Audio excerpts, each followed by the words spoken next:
Tonight, with summer nearly here, we're helping you plan a trip to your lakeshore neighborhoods. From a unique tour of places to get lunch here in Holland, to the water for a different perspective of Grand Haven aboard the Big Blue.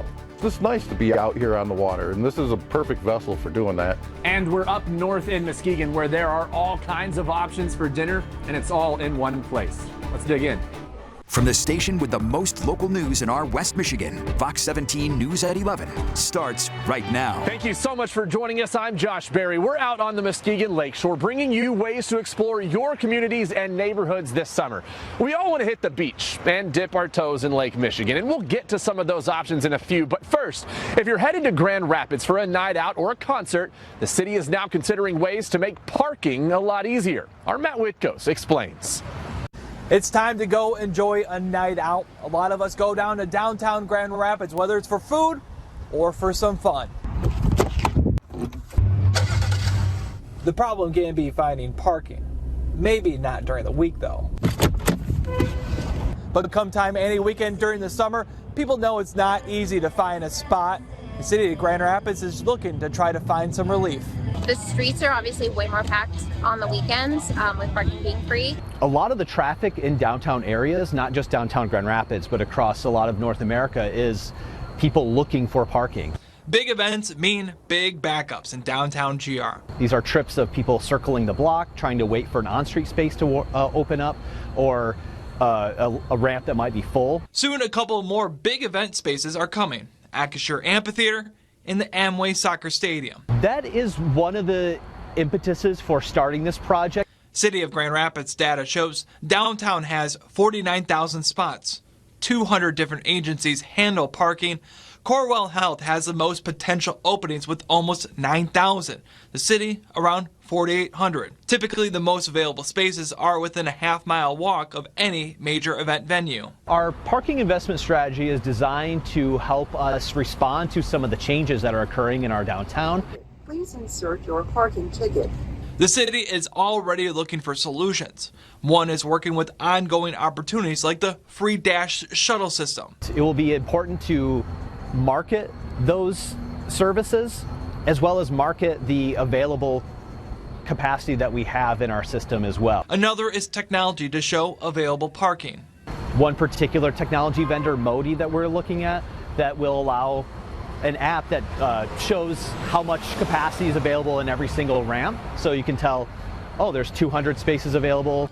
The city plans on collecting this parking data by the end of the year. The city hopes to have a report ready with how to handle future parking needs sometime in spring or summer. Reporting in Grand Rapids, I'm Matt Witkos, Fox 17 News. From figuring out where to park to figuring out what to eat, we're back here in Muskegon, and after a day at the beach, if you want one place to sit down and have options for literally everyone, you got to check out the Lumberman's Vault downtown. It's brand new for this summer, having just opened in December. It's a unique restaurant collective featuring places like Soul Filled. Alicia Brown, the general manager, showed us their signature turkey knuckles and the catfish with all the fixins. And I got to tell you, as someone who grew up in the South, I will vouch for the quality. People who work here told us they value the community engagement element of Lumberman's Vault and the curation of a welcoming atmosphere. It shows a lot of equity in our community. I think it celebrates the cultures and diversity within our community, where you have the soul filled, you have the American food, the Asian cuisine, and then also the Hispanic food. So it's very collaborative. It's just super cool, and I love the personal relationship. You know, I was a chef for 15 years. I was back in the kitchen, you know, by myself. But like, it's just like creating moments for people and also just curating the community vibe that we're really going for. Michael, the assistant manager at the Press, made us an iced butter caramel dalgona. It was great. They also have breakfast and lunch offerings in addition to the coffee. They open at 7 in the morning, so this place can really cater to your needs all day long. Another option there is Upleaf. It's actually owned by the same people as the Press. It's an Asian fusion eatery. Mary Lou Nguyen, the owner, showed us their Korean beef rolls and Vietnamese pork bowls, and much more as well. But even for her, the options extend beyond her service counter. It's very awesome because even myself after work, I can wind down, close down, have a drink at the bar, and everything is made from scratch with them as well. It's very high quality. Now, she mentioned the bar. At the center of all of it, it's called Liquid Assets. It's a cocktail and wine bar.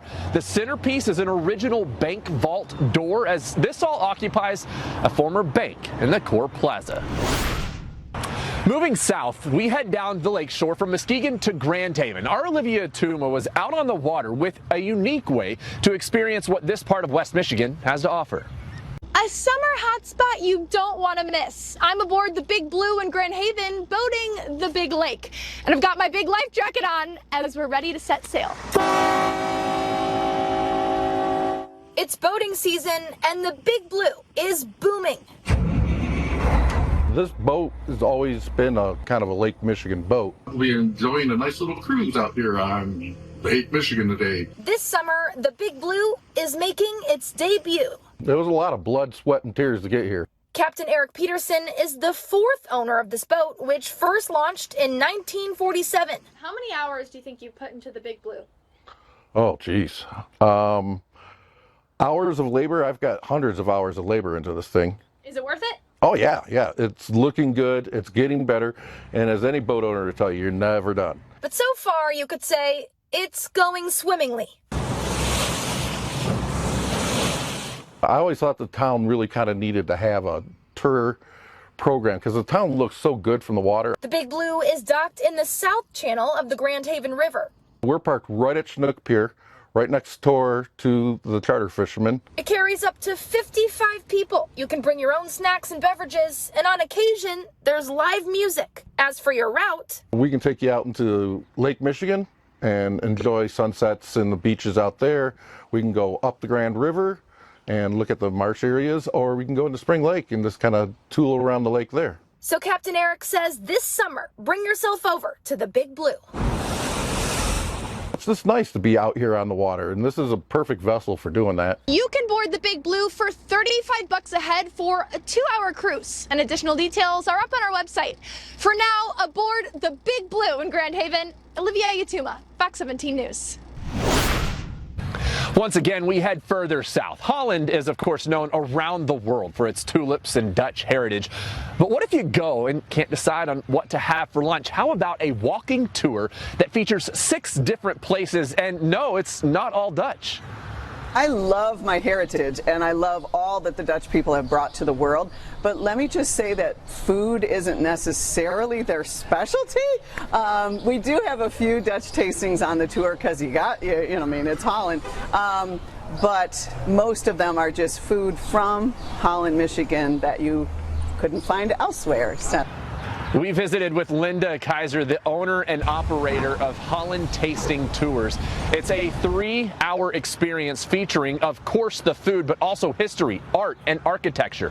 One of the stops is Waverly Stone downtown. They showed us their smoked salmon spread, all made in-house. It's one of the offerings on the lunch tour. We've been working with her for a long time. She's great to work with. It's always fun to hear kind of the history of Holland. And I mean, part of it's the building too. Like our building has some history as well. So we're glad to be part of it. The tour is also offered year-round. The groups can range from 2 to 12 people, and the tours are available Tuesday through Saturday. Prices range from $50 for adults, $28 for kids, but if you fully book a private tour, it's as low as $40 a person. Linda even does a cemetery walking tour. You can find more information on our website. Earlier Tuesday, we asked you all on Facebook to share your favorite photos from a visit to the lakeshore. Here's a look at just some of those. We saw lots of great sunsets, some photos of your dogs by the water, kids eating ice cream, and a great shot of a campsite right on the water. If you ever have great photos to share with Fox 17, you can always email them to us or send us a message on Facebook. We might use it on the air. Despite all of our talk of lakeshore activity today, it has not been the sunniest of beach days. You can see here there were lots of clouds over Grand Haven throughout the afternoon and early evening. Now it will be warm and sunny tomorrow, but don't let that fool you. Fox 17 meteorologist Kara James joins us now to explain why you should be extra cautious if you're out heading to the water.